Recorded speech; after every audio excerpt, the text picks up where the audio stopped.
Let's go ahead and open our Bibles to the book of Joshua. This morning we are in Joshua chapter 11, and we are finishing off this chapter, verses 16 through 23 this morning. Turn with me, if you would, to Joshua chapter 11 and verse 16.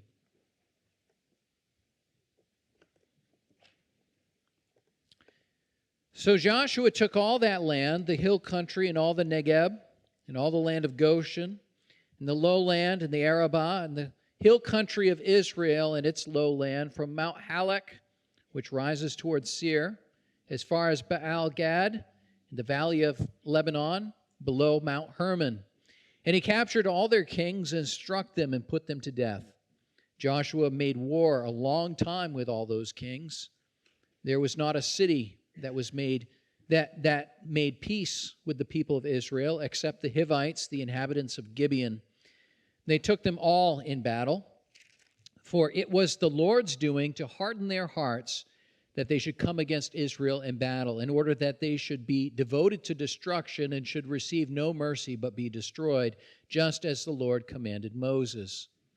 And Joshua came at that time and cut off the Anakim from the hill country from Hebron to Debir, from Anab, and from all the country of Judah, and from all the hill country of Israel. Joshua devoted them to destruction with their cities. There was none of the Anakim left in the land of all of Israel, in the land of the people of Israel, rather. Only in Gaza and Gath and in Ashdod did some of them remain. So Joshua took the whole land according to all that the Lord had spoken to Moses, and Joshua gave it for an inheritance to Israel according to the tribal allotments.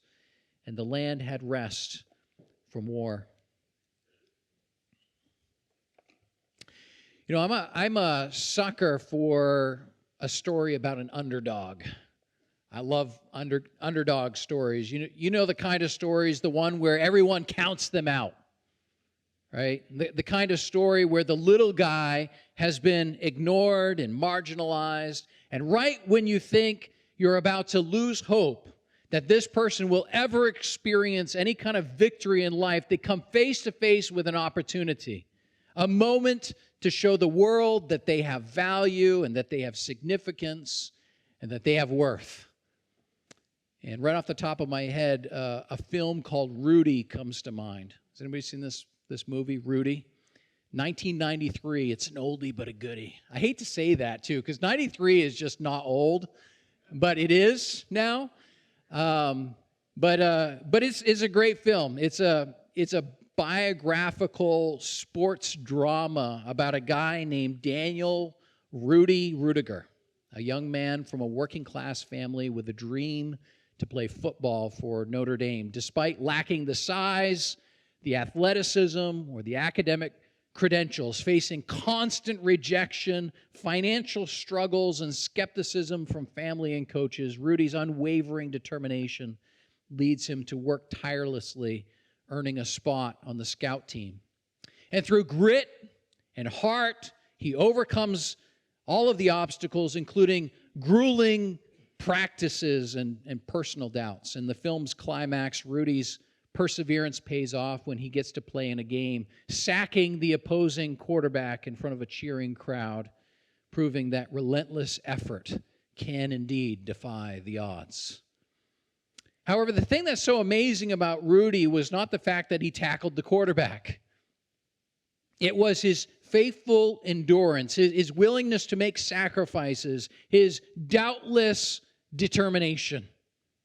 When Rudy got knocked down, which was very often, he always got back up again. There was something inside of him that few people possess, but which all people can admire. That was that he was willing to lay it all on the line in pursuit of what he believed to be his destiny. It didn't matter to him that he was too small. It didn't matter to him that he lacked the academic ability. It didn't matter to him that he didn't have the money to attend an Ivy League school. At the end of the day, it was his belief that he could achieve the goal that motivated him and enabled him to endure the trials that he faced. And it's a great lesson for us, and it's exactly the lesson that we see borne out here at the end of chapter 11. God had made a promise to Abraham. God had made a promise to Abraham that he would be the father of a great nation, and later to Moses that they would possess the land of Canaan. That promise was not contingent on their size. It was not contingent on their military strength. It was not contingent on their political power or posturing, their financial well-being, or any other thing. The promise was made and underwritten by God's own name. Listen to what the writer of Hebrews says in Hebrews chapter 6, verses 13 through 18. Listen to this. For when God made a promise to Abraham, since he had no one greater by whom to swear, he swore by himself, saying, surely I will bless you and I will multiply you.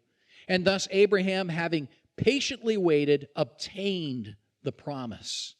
For people swear by something greater than themselves, and in all their disputes an oath is final for confirmation. So when God desired to show more convincingly to the heirs of the promise the unchangeable character of his purpose, he guaranteed it with an oath. So that by two unchangeable things in which it is impossible for God to lie, we who have fled for refuge might have strong encouragement to hold fast to the hope set before us. Why did Abraham patiently wait? Why are we encouraged to hold fast to the hope that was set before us? Well, it's simple. Because God made a promise. Because God made a promise. And it is impossible for God to lie. Not only did he make a promise, but he swore by himself. And there is no one greater by which anyone can swear than God himself. And God swore by his own name that he would accomplish exactly what he promised to do. And so Abraham patiently waited. And sometimes not so patiently. But he obtained the promise, not because Abraham was good. Israel obtained the promise, not because Israel was good, not because they were mighty, not because they had political power, but because God made a promise. And that brings me to the big idea of this morning's sermon. And it speaks to our responsibility in light of God's promises. The big idea is this: God is calling his people to faithful endurance. God is calling his people to faithful endurance. One of the things that you'll notice about this text, if you're paying close attention, is what it says in verse 18. Go back to chapter 11 in Joshua and verse 18 again. I'm just going to reread this. Joshua 11, verse 18. Joshua made war a long time with all those kings. Joshua made war a long time with all those kings. When we read the book of Joshua, it can be a little deceiving because the way in which it's written almost suggests that he led Israel swiftly from one victory to the next. That as soon as he conquered one city, the people turned on their heels and immediately marched to the next military campaign. It sounds like his victories are occurring very quickly, back to back, with no rest in between. But that's not, in fact, how it happened. I like what 19th century theologian George Bush, no relation, said about this text. George Bush said this. Now try not to hear it in his accent, okay? George Bush said this. He wrote, "It would seem that the writer, by inserting this statement here, designed to guard the reader against the impression that as the record of the wars is very brief, so the span of time in which they were accomplished was also brief."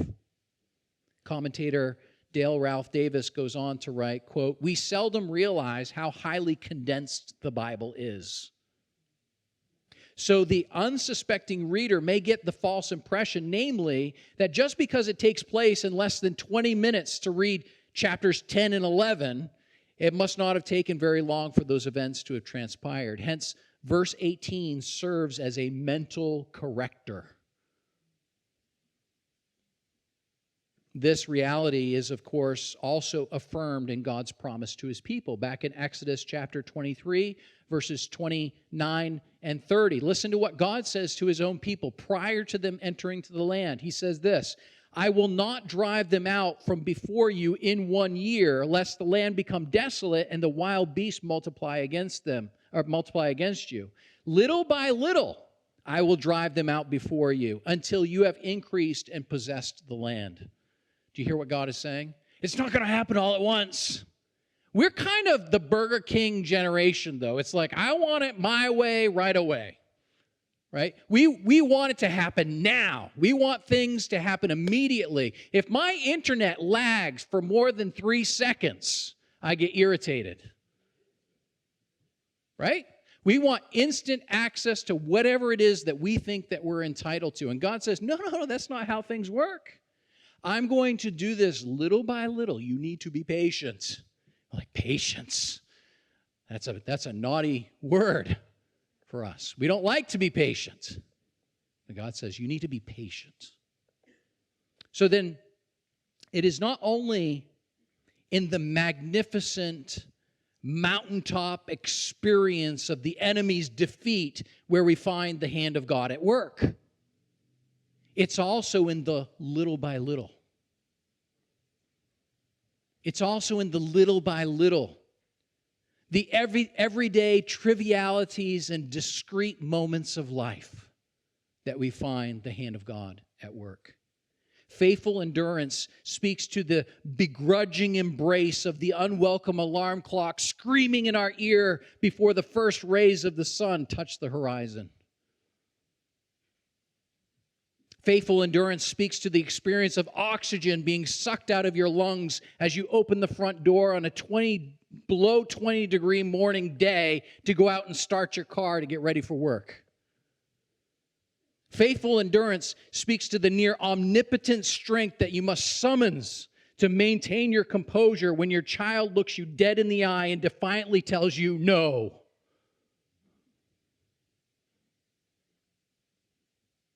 It's not the thing in itself that prompts faithful endurance, nor do we endure for the sake of enduring. We endure because God has made promises. That's why we endure. We don't endure because it's fun. Who likes to be patient? I mean, raise your hand if you like being patient. I don't see many of you raising your hands. Oh, there's one. Tell him no once in a while, please. We're not a patient people. We don't like the little by little, the incremental. We want it all now. But God is also a God of the little by little, not just the mountaintop victory. He's the God who meets us in the discrete moments of our lives, in the moments that seem banal and trivial. That's where God meets us. More often than the mountaintop experiences, I would argue. Listen to what the writer in Hebrews says, Hebrews chapter 10, verses 32 through 39. But recall the former days when after you were enlightened, you endured a hard struggle with sufferings, sometimes being publicly exposed to reproach and affliction, and sometimes being partners with those so treated. For you had compassion on those in prison, and you joyfully accepted the plundering of your property, since you knew that you yourselves had a better possession and an abiding one. Therefore, do not throw away your confidence, which has a great reward, for you have the need of endurance, so that when you have done the will of God, you may receive what is promised. For, quote, yet a little while, and the coming one will come and will not delay, but my righteous one shall live by faith. And if he shrinks back, my soul has no pleasure in him. But we are not of those who shrink back and are destroyed, but of those who have faith and preserve their souls. Do you hear what the writer of Hebrews is advocating for? He's advocating for endurance. especially in suffering. You know, sometimes it's easy to endure when things are going well. Yeah, I can kind of create this homeostasis, comfort level with my present circumstances because I'm not experiencing anything that disrupts my sense of personal satisfaction. But when things come into our lives that are disruptive of my personal satisfaction, that's when patience is tested. That's when endurance is tested. And see, God is calling us to trust Him in not just the easy things, but in the hard things too. To be patient, to endure, to look to Him for our strength. And that brings me to the question that I believe this text speaks to and which it answers, which is, what are some of the necessary ingredients for faithful endurance? What are some of the necessary ingredients for faithful endurance? I think what we see Joshua in this text doing is exhibiting some of those necessary ingredients. The people of Israel are demonstrating some of those necessary ingredients for faithful endurance. The answer to the first part is that God's people must first commit ourselves to God's commands. Commit ourselves to God's commands. Look at verses 16 through 18 in our text. Let's go back to the chapter 11, verse 16. So Joshua took all that land, the hill country and all the Negeb and all the land of Goshen and all the lowland and the Arabah and the hill country of Israel and its lowland from Mount Halak, which rises towards Seir, as far as Baal-Gad in the valley of Lebanon below Mount Hermon. And he captured all their kings and struck them and put them to death. Joshua made war a long time with all those kings. And it seems like an obvious feature of faithfulness, but it needs to be said. Faithful endurance is only exhibited to the degree to which we conform ourselves to what God has commanded us to do. Here in our text, we're reading a summary statement of what Israel accomplished in all of its military campaigns. The passage emphasizes that Joshua conquered, quote, all that land from Mount Halak in the south near the Negev to Baal-Gad in the valley of Lebanon below Mount Hermon in the north. This describes a broad region covering most of Canaan, from the southern deserts to the northern mountains, including both the highlands and the lowlands, but not necessarily every single settlement or region in detail. The conquest was comprehensive and focused on key strongholds in the region over a prolonged period. And verse 18 notes that long duration of the campaign. So what we're talking about is a massive area. A massive area. This suggests that Joshua had been obedient to what God had commanded him to do. He was obedient to what God had commanded him to do. Now, again, there were areas that remained unconquered. There was more work to be done.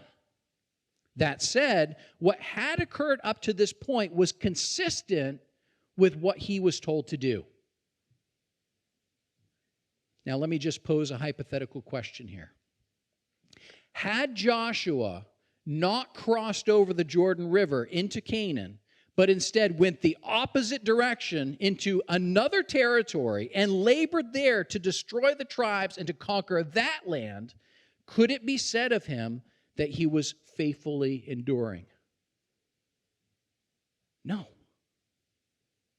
No. So what does that tell us? It tells us that it's not the endurance of just any trial that qualifies as faithfulness in this instance. Lord knows we can get ourselves into a lot of trouble by doing precisely